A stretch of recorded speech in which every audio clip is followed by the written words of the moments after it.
Selamat datang kembali di channel Oyen GG. Di video kali ini, kita akan melanjutkan cerita Donghua Battle Truck Devon. Ayo langsung aja ke alurnya. Duar-duar! Hanya suara keras terdengar dari udara, dan 5 hantu menjadi lebih padat jadi satu. Xiaoyan menginjak 5 kali berturut-turut, terbungkus angin yang sangat kencang.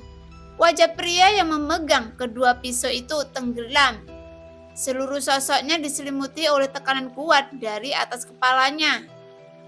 Dia mengangkat kepalanya perlahan, mengangkat kedua pisaunya di atas kepalanya, dan tiba-tiba tenggelam. Seluruh tanah runtuh dan langkah mengejutkan datang dalam sekejap mata. Ada kejutan di depan kedua pedang itu, dan dengan keras mereka melesat ke langit. Dan dalam sekejap, badai merah besar meledak, memborbardir langkah kelima Xiaoyan yang berkumpul di udara. Sosok pria dengan 2 pisau berubah menjadi garis merah, dan saat dia bergerak, seberkas cahaya merah terus menebas, dan dalam sekejap, 2 hantu terpotong-potong, yang menunjukkan bahwa kekuatan tempurnya sangat ganas. Melihat ini, Xiaoyan melangkah maju lagi dengan telapak kakinya, dan langkah ke-6 keluar dengan mengesankan. Dengan konsentrasi, langkah ke-6, kekuatannya berlipat ganda dan melejit. Lalu dihancurkan lagi ke arah pria dengan 2 pedang. Xiaoyan bahkan lebih sadar bahwa orang ini sangat kuat, sehingga dia mungkin tidak dapat sepenuhnya membunuhnya. Bahkan jika dia menggunakan langkah ke-6 mengejutkan, pada saat ini, tubuh Xiaoyan berkelap-kelip dengan guntur hitam. Dia menggertakkan giginya dan melangkah maju lagi. Langkah ke-7, langkah terkuat. Ketika Xiaoyan menggunakan langkah ini, dia sendiri juga menghasilkan beban yang sangat besar. Tetapi untungnya, jantung guntur memberinya dukungan kekuatan fisik yang hanya menyebabkan ki dan darah melonjak dan menghabiskan sejumlah besar ki asal dewa. Ini adalah kedua kalinya Xiaoyan menggunakan kekuatan dewanya untuk menampilkan 7 langkah dewa mengejutkan yang lengkap. Dengan pelajaran yang dipetik dari masa lalu, kali ini tampilannya tidak terasa asing dan dilakukan dengan lancar. Munculnya langkah ke-7 segera menutupi langkah sebelumnya, dan hantu itu menjadi sangat padat saat ini, dan paksaan yang kuat menyelimuti orang yang memegang kedua pisau itu, menyebabkan suara gemuruh di kehampaan. Di bawah telapak kaki yang besar, sepertinya bahkan udara hancur dan meledak, dan ada suara melolong yang menusuk telinga dengan serangan yang gila-gilaan. Dia ingin menahan langkah menakutkan Xiaoyan.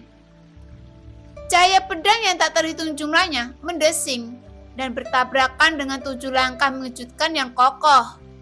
Dalam sekejap adalah momen ketika cahaya bila bertabrakan dan cahaya bila pecah hanya setelah kejutan. Meskipun cara yang tak terhitung jumlahnya digunakan, tidak satupun dari mereka tampaknya dapat menghentikan 7 langkah mengejutkan sama sekali. Selama bersiul, itu menghancurkan dan menyelimuti pria itu dengan 2 pedang. Duar! Dengan suara keras, 7 langkah mengejutkan bertabrakan dengan tanah, dan sepertinya seluruh tanah bergetar hebat saat ini. Suara menderu dari tabrakan itu berlangsung lama. Mata Xiaoyan sedikit menyipit, dan pandangannya tertuju pada tanah pengeboman dari 7 langkah mengejutkan. Setelah asap yang bergolak akhirnya menghilang perlahan, sosok pria dengan 2 pedang tidak muncul lagi. Ketika Xiaoyan perlahan mendekat untuk memeriksa situasi, dia menemukan bahwa sosoknya telah menghilang, hanya menyisakan pisau ganda berlumuran darah. Xiaoyan mengangkat jarinya, dan kedua pedang itu perlahan terbang ke arahnya. Xiaoyan melihat kedua pedang itu, dan kemudian sedikit mengepalkan tinjunya. Bagaimanapun, dari perspektif waktu dan senioritas, dia bisa dianggap sebagai senior, harus memberi penghormatan. Xiaoyan menghela nafas panjang. Pertempuran ini sangat merugikannya. Pada akhirnya, dia tidak ragu untuk menggunakan 10 api iblis absolut dan 7 langkah mengejutkan untuk menang. Pada saat ini, mata Xiaoyan di puncak gunung ini menghadap ke atas, ke arahnya secara langsung. Adapun 2 pedang yang tersisa, mereka tidak menghilang, yang cukup untuk menunjukkan nilainya. Itu adalah senjata dari zaman kuno. Xiaoyan melambaikan tangannya dan mengumpulkannya ke dalam cincin penerimaan. Pedang itu adalah pedang yang bagus, dan aku telah belajar bagaimana menggunakannya sebelumnya. Tetapi tampaknya 8 penguasa berat Xuan yang kaku lebih baik, gumam Xiaoyan sambil tersenyum. Begitu kata-kata itu jatuh, 8 penguasa berat Xuan di belakangnya bergetar, sepertinya mengekspresikan ketidakpuasan. Jika 8 penguasa berat Xuan bisa berbicara, dia mungkin akan menyapa Xiaoyan dengan ramah. Setelah selesai berbicara, Xiaoyan berbalik dan melihat ke puncak gunung berikutnya. Xiaoyan tidak berniat untuk beristirahat. Meskipun pertempuran barusan cukup sengit, itu tidak terlalu tragis. Pertarungan semacam ini sangat membantu Xiaoyan. Tetapi hanya dengan menantang batas sebanyak mungkin, dia bisa mendapatkan peningkatan yang lebih cepat. Telapak kaki jatuh di puncak gunung ke-8. Setelah memetik nektar para dewa, puncak gunung itu hancur. Kali ini adalah binatang buas yang datang, dan kekuatannya tidak lemah. Tetapi dibandingkan dengan pisau ganda sebelumnya, itu adalah jauh lebih lemah sedikit. Xiaoyan berhasil membunuhnya, dan kemudian Xiaoyan pergi ke urutan ke-9 dan ke-10. Namun, yang mengejutkan Xiaoyan, tidak ada keberadaan yang tidak bisa ditangani oleh Xiaoyan. Tampaknya, pria yang menggunakan 2 pedang barusan hanyalah sebuah kebetulan. Tapi Xiaoyan mengerti bahwa bukan karena makhluk ini tidak kuat, mereka tidak dikalahkan oleh Xiaoyan. Tetapi seiring berjalannya waktu telah menentukan nasib mereka. Setelah mengumpulkan nektar ke-10, Xiaoyan melihat ke puncak gunung. Setelah ragu-ragu sejenak, dia memutuskan untuk duduk bersila. Lagi pula, jika dia tidak beruntung dan keberadaan kuno yang kuat muncul, itu akan menjadi pertempuran sulit lainnya. Sayang sekali, tidak ada senior kuno ini yang memiliki cincin. Mungkinkah tidak ada cincin di dunia ini? Xiaoyan menghela nafas. Jika dia bisa mendapatkan beberapa benda dari masa lalu dari senior kuno ini, maka akan sangat cukup bagus. Tapi setelah menghilang, sejauh ini hanya sepasang pedang yang tersisa, dan sisanya menghilang. Sayangnya, hanya ketika Xiaoyan melihat 10 nektar di tangannya, dia akan merasa sedikit lebih seimbang di hatinya. Dan segera Xiaoyan memilih untuk duduk bersila. Dengan 10 keping nektar, Genesis Ki Xiaoyan kini telah mencapai 62 juta. Dan dia dapat mencoba menerobos puncak dewa pertempuran bintang 7. Jika seseorang ingin menerobos ke puncak dewa pertarungan bintang 7, seseorang harus memiliki energi asal 80 juta. Sekarang, Xiaoyan masih kekurangan 18 juta. Dan dengan nektar ini cukup untuk membuat akumulasi Genesis Ki Xiaoyan mencapai 80 juta. Namun, Xiaoyan juga bersiap untuk yang terburuk. Peningkatan substansial semacam ini, kecepatan kondensasi bukan karena melemahnya efek nektar dewa, tetapi karena Xiaoyan sendiri akan menjadi mengalami kemacetan karena banyaknya kondensasi. Justru karena inilah, Xiaoyan memilih untuk meningkatkan kekuatannya setelah memanen 10 nektar dewa ekstrim. Setelah peningkatannya mandek, ia langsung melanjutkan pertarungan, sehingga kecepatan peningkatannya bisa dimaksimalkan. Dengan ribuan puncak, tujuan Xiaoyan adalah menerobos ke dewa pertarungan bintang 8. Adapun kekuatan seperti apa yang bisa dia tembus pada akhirnya, dia hanya bisa melakukan yang terbaik. Tapi sejauh ini, Xiaoyan masih merasa bahwa ribuan puncak di sini terlalu aneh. Nyala api naik di telapak tangan Xiaoyan, dan 10 nektar dewa dengan cepat disuling dan dipadatkan dalam nyala api. Itu menjadi 10 tetes nektar murni. Tapi Xiaoyan tidak menelan semuanya sekaligus. Tapi setelah memurnikannya, dia menelannya satu persatu. Karena dari latihan sebelumnya terlalu gila, meninggalkan banyak gejala sisa. Dengan pelajaran yang dipetik dari masa lalu, Xiaoyan telah banyak menahan diri. Beberapa hal perlu dilakukan langkah demi langkah, terutama dalam hal kultivasi. Tetesan pertama nektar dewa ekstrim dikirim ke mulut Xiaoyan, dan kekuatan misterius meletus lagi di tubuh Xiaoyan. Dia tidak merasakan sumber energi dewa pada awalnya, tetapi sumber energi dan bintang di tubuh Xiaoyan mengembun dengan gila. Setelah pertempuran barusan, latar belakang ki asal Xiaoyan mampu meroket lebih tinggi lagi.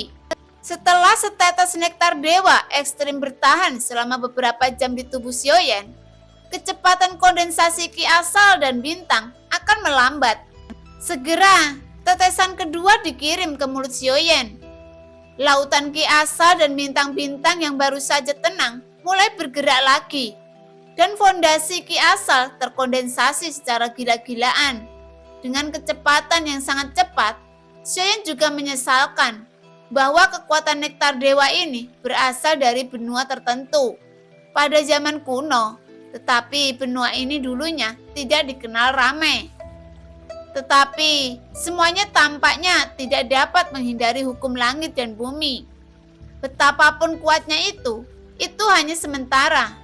Jika ada kemakmuran, akan ada hari kemunduran.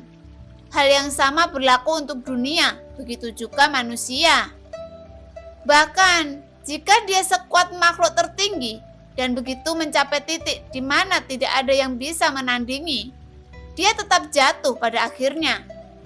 Pada saat ini, Xiaoyan mau tidak mau berpikir dalam hatinya, akankah Sensi yang dia coba lindungi dengan segenap kekuatannya benar-benar akan membuahkan hasil?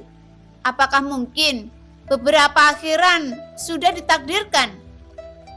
Tapi ada beberapa hal, meski dia tahu hasilnya, dia akan terus bekerja keras apapun yang terjadi. Sampai saat ini, Xiaoyan sebenarnya telah menyadari beberapa hal dalam hatinya. Meskipun dia tidak mengatakan apa-apa, itu karena Xiaoyan tidak mau berkompromi dalam hal ini. Dan dia tidak bisa berkompromi, hanya dengan berjuang kita bisa hidup sesuai dengan itu. 70 juta. Tetesan kelima nektar dewa ekstrim dikirim ke mulut Xiaoyan.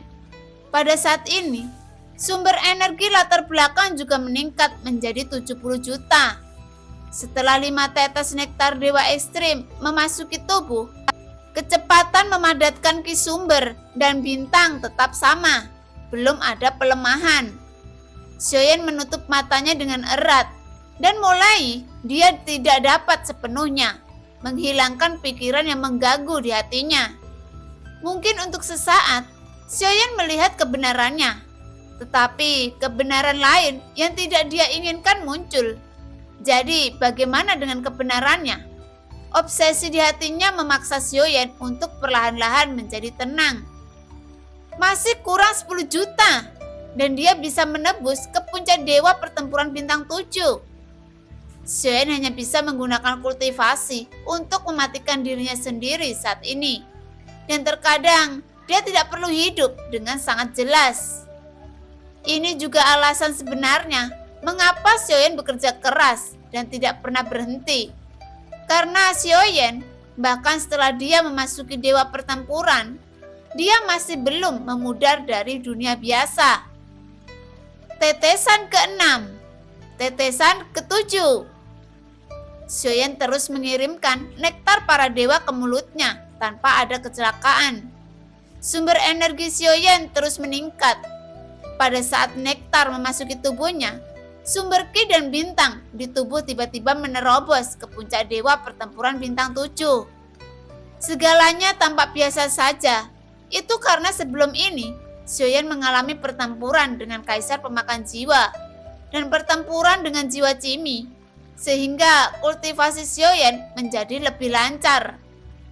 Tentu saja, mungkin karena nektar dewa ekstrim begitu kuat, sehingga Xiaoyan mampu menembus puncak dewa pejuang bintang 7 dengan begitu lancar.